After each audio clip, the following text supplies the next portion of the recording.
낙랑군이 평양에 있었다라고 한 얘기는 역도원이 수경이라는 책에 주석을 내면서 오류를 저지른 겁니다. 이거는. 그래서 역도원이 오류를 저지르지 않았으면은 낙랑군과 평양은 입고로 관계가 아니었습니다. 발견되는 홍산문화 유물들이나 유적들을 보면은 굉장히 정형화되어 있다는 거, 그리고 규격화되어 있다는 그런 특징이 보입니다. 옥기들을 보면은 거의 좌우 대칭, 전후 대칭 등등에서 비율이 거의 남았습니다. 굉장히 규격화되는 문화들이 보인다는 게 이게 홍산문화에서 가장 큰 특징입니다. 중국 사료를 보면은 장수왕이 천도한 평양이 한반도 평양이라고 기록해 놓은 게 없어요. 다 현재 중국의 요녕성 지역으로 다 기록을 해놨다라는 거 해놨어요. 그래서 그 참 희한하다. 그래가지고 이제 그 자료를 하나하나 이제 검토하고 분석하는 과정에서 장수왕이 천도한 평양이 요양이었구나. 이제 그렇게 이제 된 거죠. 네, 이렇게 그 홍산문화의 어떤 그 지역 자체가 당시에 이제 이 국제 질서가 상당히 혼탁했지 않습니까? 특히나 이제 뭐 중일 전쟁이라든가 뭐 30년대, 40년대 되면 2차 세계 대전까지 이제 전개가 되는데 그러한 상황에서 홍산문화 연구는 어떻게 또 진행이 되고 있습니까? 1930년대 후반부터 그러니까 적봉 홍산호 발굴이 되고 나서 그 뒤로부터 특별한 연구는 보이질 않아요. 그때 이제 왜 그러냐면 이제 정치적인 문제가 이제 크게 대두가 된 거거든요. 정치적인 문제가 대두되다 보니까 만주 지역의 고고학 연구는 거의 이제 스톱된다고 봐야죠.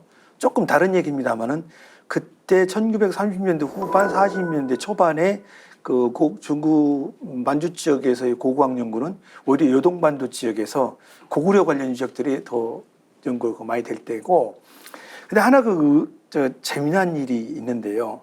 중일 전쟁이 막 발발하고 나서 중국 내지에서 그러니까 산해권 남쪽에서 막 문제가 중국이랑 이제 일본이랑 이제 전쟁이 터지는데 그때 당시 중국 고고학자들이 서양에서 공부하고 온 고고학자들 뭐 이런 사람들이 난데없이 이제 발굴을 하는데, 원래는 서쪽으로 가서 앙소문화 그쪽 유적을 발굴을 막 하려고 그러는데 여러 가지로 이제 어려움이 터져서 그쪽을 발굴을 못하고 산동성 역성현에 가서 발굴을 해요. 산동성 역성현 성자의 유적을 발굴하는데, 그 전까지만 해도 중국 문화의 기원은 유럽에서 왔다는 것이 중국 학계에도 또 유럽 학계에도 통설이었어요. 홍도 문화들, 이것은 유럽에서 온 거다. 이렇게 됐는데 동작빈이라든지 이런 사람들이 원래는 앙소문화 그쪽 가서 발굴을 하려고 했던 이미 준비를 한 거잖아요. 한 거니까 그걸 갖다가 덜커덕하고 전쟁이 아무 관련이 없었던 산동성 역성현 성자 유적을 발굴하는데, 거기서 흑도문 유적들을 굉장히 많이 이제 발굴해내거든요. 발굴해내고 나서 난데없이 어떤 얘기가 나오냐면은 중국 문화의 기원이 유럽에서 온 게 아니다. 서구에서 온 게 아니다. 중국 내지에서 자생적으로 발전 문화다 해가지고, 그때 처음으로다가 중일전쟁 혼란한 무렵에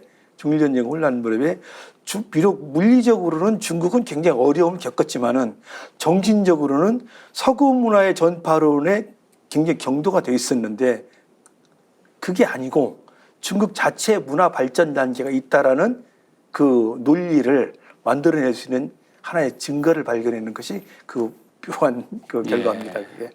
상당히 흥미로운 에피소드들이 많이 있네요, 그죠? 많죠. 사실 상당히 우연적인 것 같으면서도 그게 진짜 새로운 관점, 아주 상당히 중요한 내용들을 만들어낸 것 같습니다.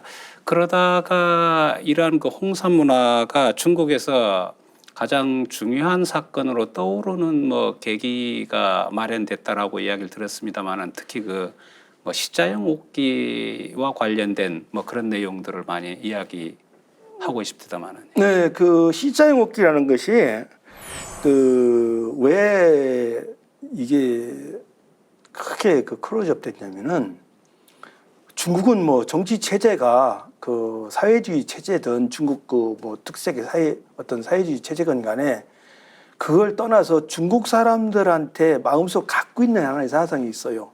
뭐냐면은 그들은 용의 자손이다. 용의 자손이라는 강한 자부심이 있거든요. 강한 자부심이 있는데 그럼 도대체 용이 도대체 어디서 온 거냐? 이 얘기를 좀 해야 되는 거잖아요. 이 얘기를 해야 되는 건데 그때 이제 굉장히 담대하게 그 연영선 고구연구소의 손수도라는 그 분과 곽대순 씨가 옥무특기에서 발견된 그 C자 용옥기가 용이라고 용이다. 딱 선포를 해버린 거예요. 예. 선포를 해버렸는데 그게 사실이든 간에 먼저 세게 한번 빡 들어가 버리면 그 충격은 굉장히 크거든요.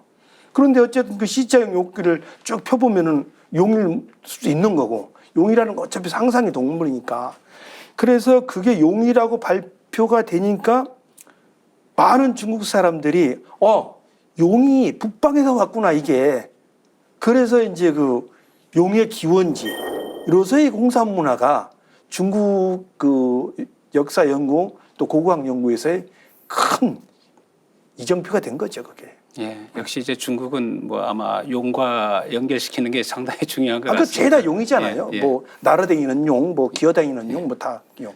아무래도 이제 용이 나타남으로써 이제 뭐 맞든 틀리든 간에 용이 나타남으로써 주장이 되면서 이 홍산 문화의 위상이 이제 뭐 갑자기 이제 그 갑자기 커진 높아지는, 거죠. 예. 갑자기 커지면서 중국이 여러 가지로 그 내적인 그 진통을 알았었거든요. 내부적인 어떤 그 중국 고유한 그 정신 체계라든지 이런 것에 대해서 굉장히 그 힘들어했을 때인데 그 용이 나타났다고 그러는데 예. 전 중국인들 입장에서 볼 때는 봐라 우리가 생각했던 용이라는 게 진짜 있었다. 그러면서 중국인들이 정신적으로 통일을 할 수 있는 하나의 그 예. 근거가 된 거죠.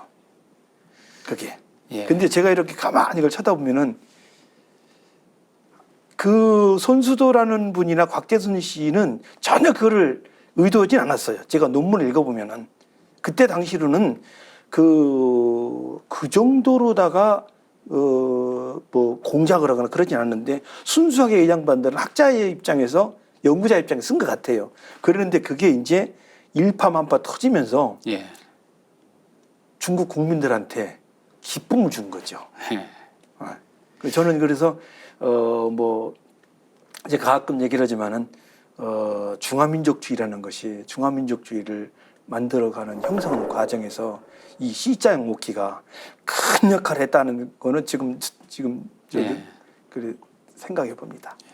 그렇게 이제 중국 민족의 이제 그 높은 관심을 이제 그 갖게 되면서 아무래도 역사학자들의 활동도 뭐 활발해질 수밖에 없었겠죠, 그죠? 그렇죠. 예, 그래서 이러한 그 홍산 문화에 대한 연구가 그 이후에 중국인들에 의해서 활발히 이루어지고 여기는 아무래도 그 소병기 교수의 업적도 우리가 이제 무시 못할 바겠죠, 그죠? 예. 아이, 소병기 선생님은 예. 제가 2번 뵀습니다.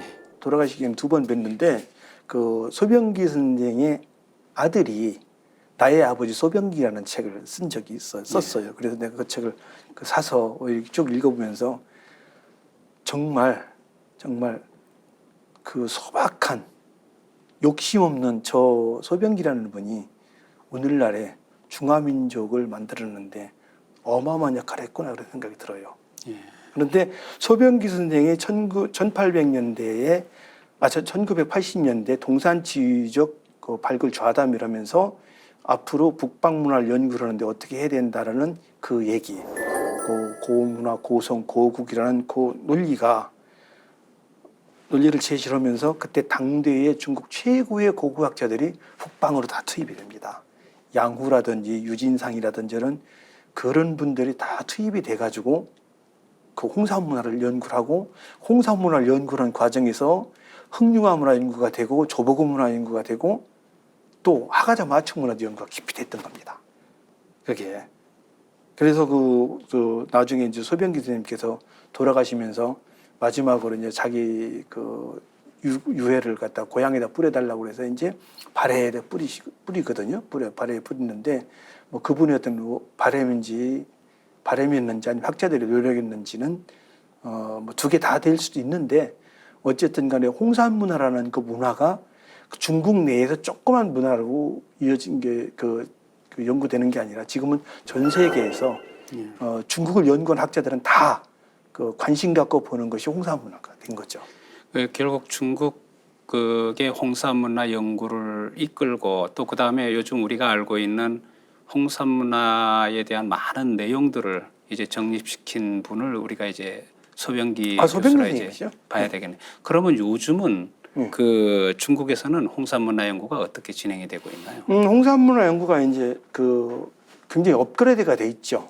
업그레이드가 돼 있어서 그 전에는 유물을 발굴해서 이것이 이제 뭐 홍산 문화에다 뭐 옥기가 나왔다 그래가지고 굉장히 어떤 단순한 그 유물 홍보성 그 연구에서 지금은 이제 그 복합사회 구성에 대한 연구를 좀 진행을 하고 있는 중이거든요.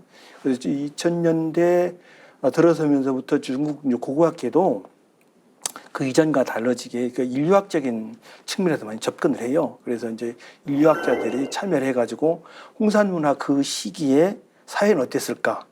그런 연구도 좀 진행을 하고 있고 그렇게 하고 이제 그 홍산 문화의 그 인구나 이런 거 가지고도 연구를 지금 계속 진행을 하고 있는 거로 알고 있습니다. 그 홍산 문화가 아무래도 이제 그 동북아 뭐 고대 문화라고 우리가 자리매김을 한다면 아무래도 우리의 고대 역사하고도 무관하지는 않을 것 같은데요. 그럼 우리 역사학계는 어떻게 연구가 진행이 되고 있나요?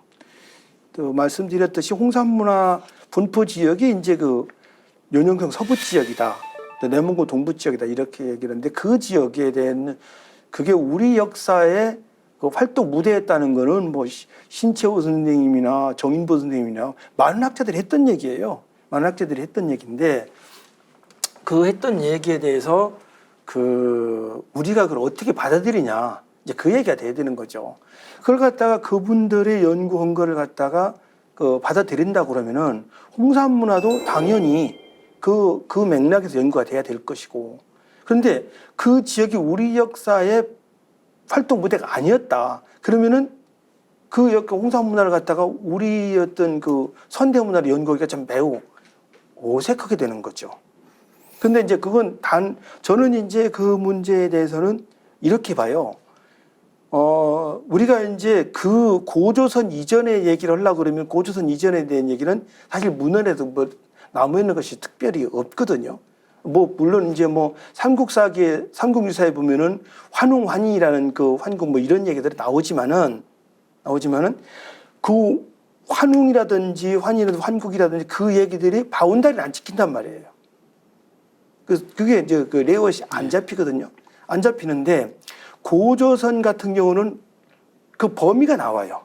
범위가 나오니까 그 고조선과 연동을 시켜서 얘기를 해본다 그러면은 홍산 문화가 어떻게 연구가 돼야 될지 그건 이제 설명이 되는 거죠.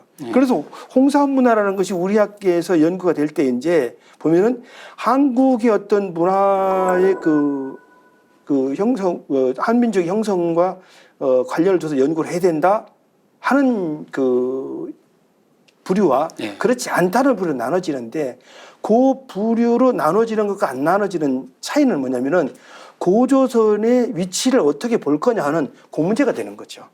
예를 들어서 고조선의 위치를 갖다가 한반도 쪽으로 본다 그러면은 홍산 문화랑 우리는 별로 관련이 없는 거죠. 왜? 홍산 문화 그 지역은 분명히 나오잖아요. 나오는 거고 그럼 고조선 지역과 홍산 문화 지역은 적어도 몇백 킬로가 떨어져 있다. 그러면 그건 같이 볼 수가 없는 거죠. 그런데 고조선 지역이랑 홍산 문화 지역이랑 같은 지역이다. 그럼 당연히 그건 같이 봐야 되는 거죠. 왜냐하면은 아니 홍산 문화 지역에 그 살았던 사람들이 여러 가지 자연 환경을 흩어지는 건 분명히 맞아요. 그렇다 하더라도 그 지역을 안 떠나고 지키는 사람들이 있어요. 그 지역을 지키는 사람도 있다고. 그 지역을 지키는 사람들이 자연 환경이 좋아지면은 점점 세력이 더 커지고 그러다 보면은 그 사람들이 나라를 하나 거부한다 그러면은 그걸 갖다 홍산문화 지역은 그 홍산문화를 우리 문화에서 배척시켜서 연구를 할 수는 없는 거죠.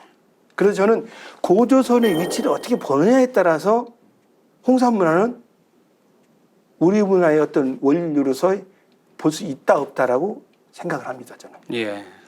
그게 이제 교수님 뭐 책 제목에서도 한국 문명의 어떤 기원과 네. 이제 연결을 시킬 수도 있다라고 이제 그 보고 계시는 거죠. 아 이제 그 설명을 해야 되는데 예, 저는 이제 계속해서 어떻게 하다가 31살 때부터는 예. 연구자로서 살아왔어요. 예. 연구자로 살아와서 어떤 뭐 책 제목을 짓거나 이렇게 할 때 이쁘게를 못 져요. 아, 이쁘게를 못 짓고 이렇게 낭만적이나 이런 얘기를 못 하는데 출판사에서 예. 제 제목을 보니까 한심해 보였던 모양이에요. 한심해 보여서 그래서 한국 민족과 그 중국 문화니까 기원해 가지고 부제를 다룬 거예요. 예. 저는 몰랐어요.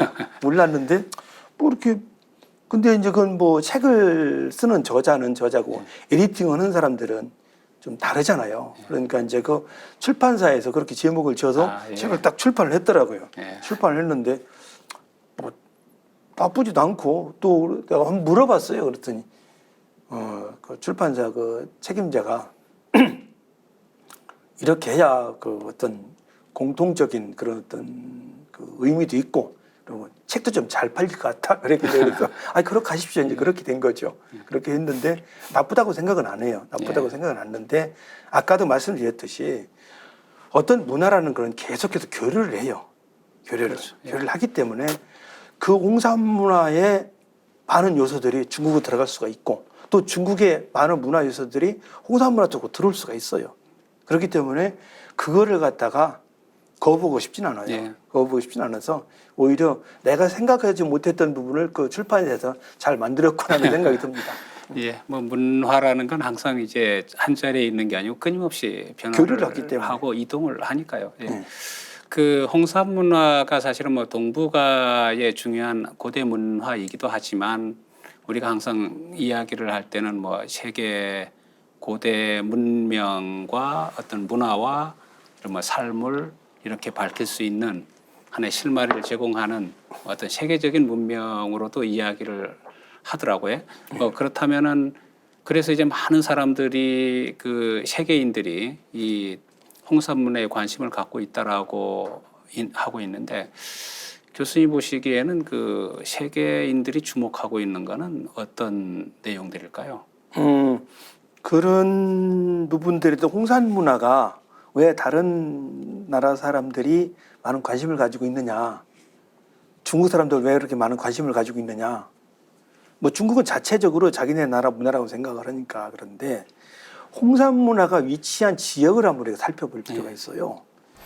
그 지역은 북위 한 40도 이상 되는 지역이라 돼서 기후 변화가 굉장히 큰 지역입니다.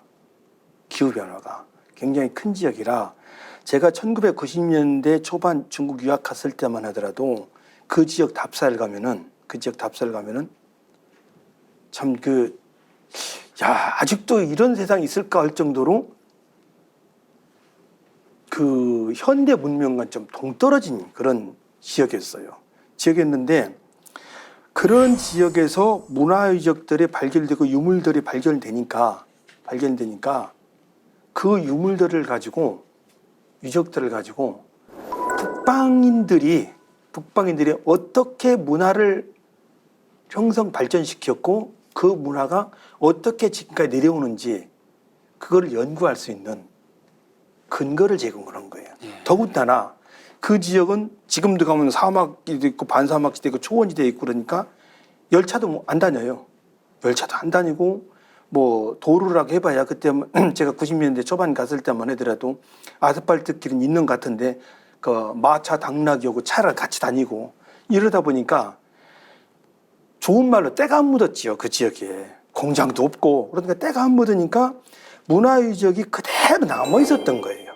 남아 있다 보니까 그 유적을 꺼내다 발굴해가 조사를 해보니까 그 조사하는 그 결과가 뭐냐면은 몇천 년 전의 문화를 그대로 복원할 수가 있는 거죠.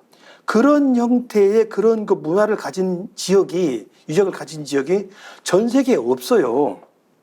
실제 없기 때문에 전 세계에서 북위 40도 이상 지역의 문화를 연구를 하는 데 있어서 표본이 됐던 거예요. 표본이. 그 저도 지금 그 지역을 연구를 다녀보면서 놀라는 게 어떻게 이렇게 문화유적이 잘 남아있나. 그 고고학자, 인류학자적인 입장에서 볼 때는 그게 더 중요한 거예요. 그게. 최근에 발견된 거는 그 옷기를 만드는 공장이 이제 발견됐거든요. 그대로 나온 거예요, 그대로. 이게 도시화가 다 됐다 그러면 다 날라갔죠. 근데 그대로 남아있죠. 그러다 보니까 다른 나라 사람들을 볼 때도 야, 이거는 고대 문화를 연구를 하는 데 있어서 이게 그대로 그 때묻지 않은 유적들이 있으니까, 때묻지 않은 유물 유적들이 있으니까 아주 순수하게 접근할 수가 있는 거죠. 예. 아마 그 제레드 다이아몬드가 그 유적을 알았더라 그러면은 총균세를 예. 다시 그 총균세를 그 다시 썼을 거예요. 그래서 저도 이제 저 발굴장을 참관도 해보고 또 현장에서 무슨 조사도 해보고 그럴 때 순수하게 이제 그 연구자 입장에서 보거든요. 연구자 입장에서 볼 때 야, 앞으로 홍산 문화뿐만 아니라 이 지역은 고대 문화를 연구를 하는 데 있어서 세계적인 보고가 된다, 이 지역은. 그건 지금도 그런 확신을 가지고 있습니다. 예. 기후와 기후 변화가 이제 그 홍산 문화를 지키는데 상당히 큰 역할을 했네요. 그죠? 그런 거죠. 예. 그런 거죠. 예. 예. 네, 지금까지 인하대학교의 복기대 교수님을 모시고 홍산 문화가 무엇인지를 이제 알아보았는데요. 홍산 문화가 그 동북아시아의 그 고대 문명뿐만이 아니고 인류 문명사의 뿌리를 밝혀줄 상당히 중요한 그 인류 전체의 문화 유산이라는 것을 우리가 이 자리를 통해서 알아보았습니다. 다음 시간에는 이러한 그 홍산 지역에 살았던 사람들의 삶과 정신에 녹아 있는 홍산 문화 유적을 만나보는 시간을 갖도록 하겠습니다. 예, 오늘 교수님 고맙습니다. 고맙습니다. 예.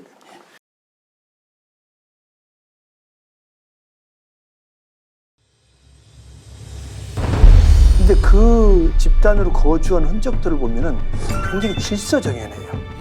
질서정연해 가지고 그 질서정연함을 가지고 우리 이제 그 당시 사회를 연구를 해야 되는 거죠. 그런 그 사회를 연구할 수 있는 그런 유적들이 매우 많이 발견됐다는 거죠. 또 그 무덤 같은 경우가 이제 그 사회 청찰을 연구하는 데 있어서 하나의 중요한 그 지표가 되는데 그 무덤 규모라든지 아니면은 무덤에서 그 껴묻힌 유물들을 볼 때 홍산 문화 시기에는 분명하게 사회 층차가 굉장히 엄밀하게 분리가 됐던 것 같아요. 됐던 것 같아요. 네.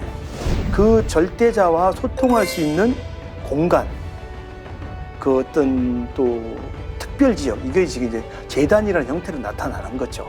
아마 거기서 어떻게 뭐 제천을 했는지 또 땅에다 제사 지는지 그건 모르겠습니다만은 아마 그렇게 넓은 지역을 만들었다고 그러면은 거기서 많은 사람들이 모여가지고 분명히 무슨 행위를 했을 거라고 생각을 합니다.